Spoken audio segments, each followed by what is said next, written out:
Hace un par de semanas el presidente López Obrador habló de uno de los grandes tropiezos que ha enfrentado su gobierno, el desabasto de medicamentos. Ante las denuncias que prácticamente todos los días hacen las familias, principalmente quienes tienen menores con cáncer, el mandatario federal dijo que este es un tema que ha costado mucho trabajo.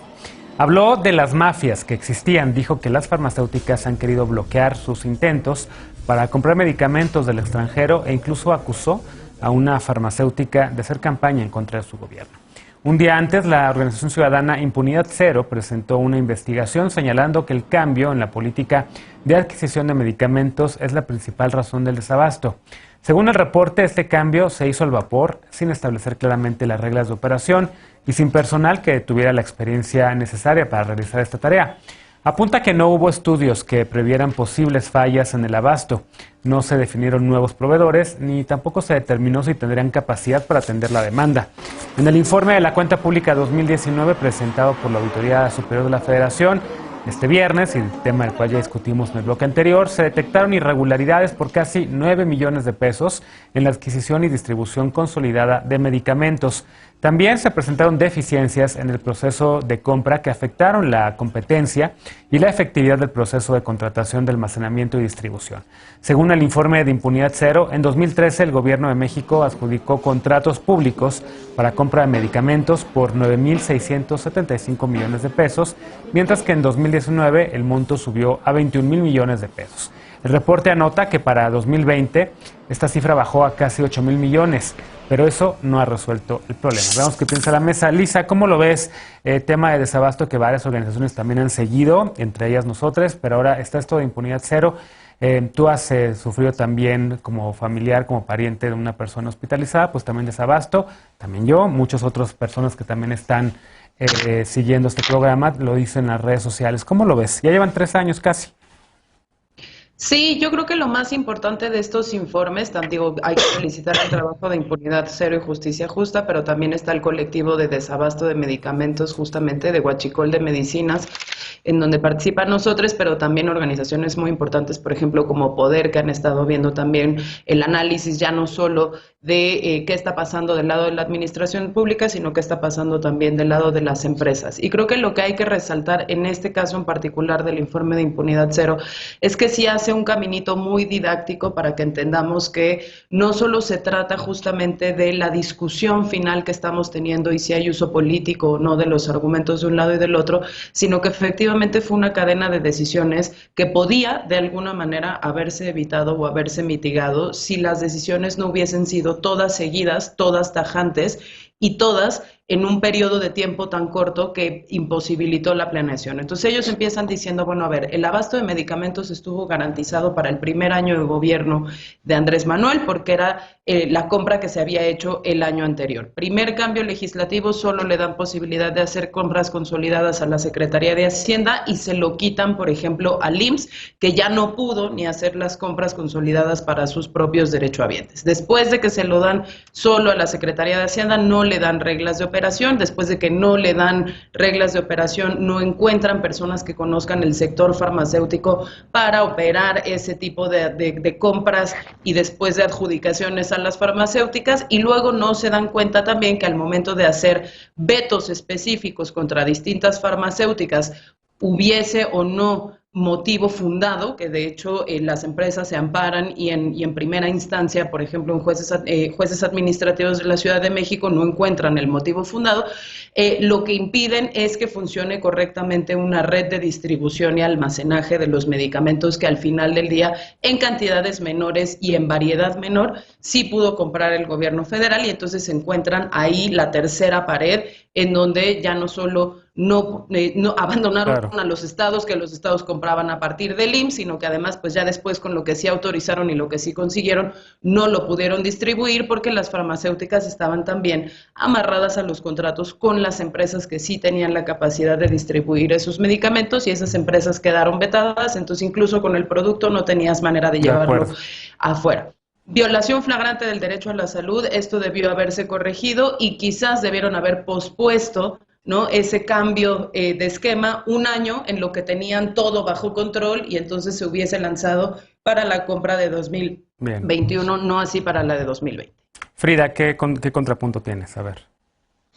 Yo creo que este es un tema muy delicado en el que las familias afectadas y principalmente las niñas y niños han padecido y más que contrapunto me parece que claramente hubo un error y que desafortunadamente hay ciertos temas como este en el que la ideología pues sobrepasa a los beneficios o afectaciones que puede tener sobre la población porque no dudo que en algún momento toda una serie de contratos a personas favoritas, contratos que pudieron haber implicado corrupción, fueron los que acapararon el sector, pues el sector de la salud, así como otros sectores, igual que el de la energía eléctrica. Sin embargo, particularmente el desabasto me parece que es injustificable y también la manera en la que se han tratado de conseguir estos medicamentos ha resultado mucho más cara para el gobierno, pero ahí sí hay un tema que es que el desabasto ha sido por temporadas, ya que se ha procurado desde la Secretaría de Salud contar con ciertos cargamentos de medicamentos que, insisto, no ha sido suficiente porque es evidente que el reclamo ha sido muy constante y que además la carencia de este medicamento, particularmente el medicamento para niñas y niños con cáncer, pues ha sido carente.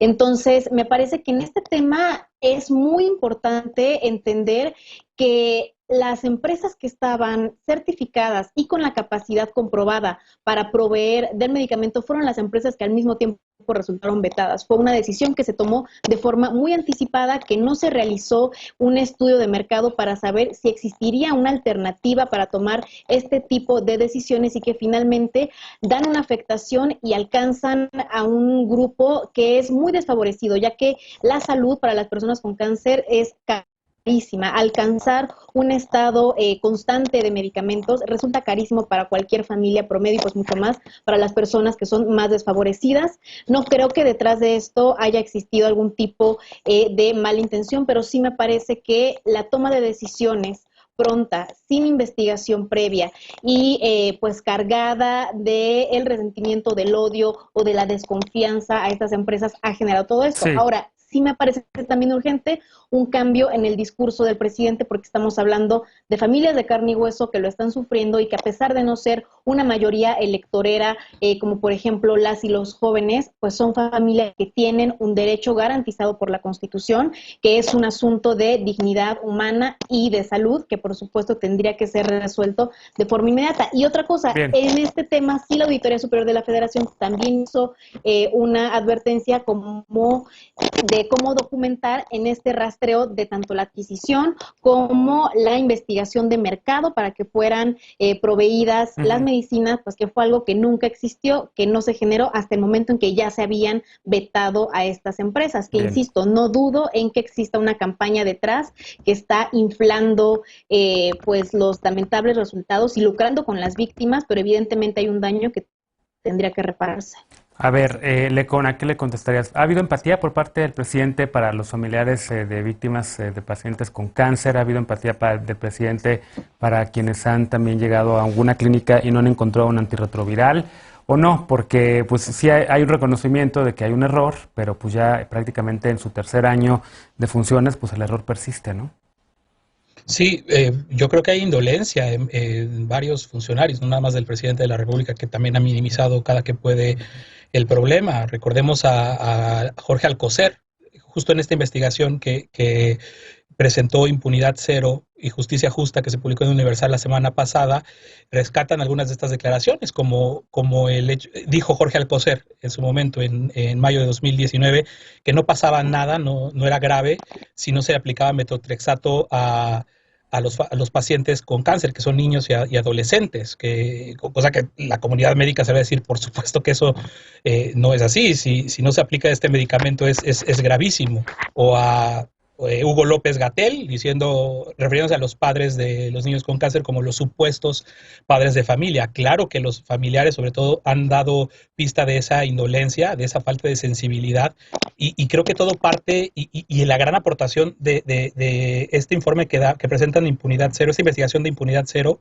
y Justicia Justa, pues nos lleva al punto de partida pues prácticamente fundacional de este gobierno, que es la necesidad que tiene el presidente López Obrador de concentrar todas las decisiones de su gran plan para combatir a la corrupción sin que importe nada. En este caso, familiares y personas que han sido afectadas por el desabasto de medicamentos. Le llamaron a esta investigación desabasto, porque ya Lisa prácticamente me dejó sin mucho que decir, hizo una muy buena explicación de cómo todo eso, pero todo empieza en la transición, todo empieza cuando se le da justo a los hombres del presidente, a las personas cercanas del presidente, las facultades para hacer las compras consolidadas de medicamentos y quitárselas al IMSS.